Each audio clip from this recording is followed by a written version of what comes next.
واتبعوا الشهوات فسوف يلقون غيا إلا من تاب وآمن وعمل صالحا فأولئك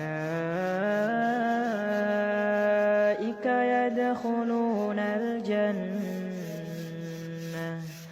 ولا يظلمون شيئا.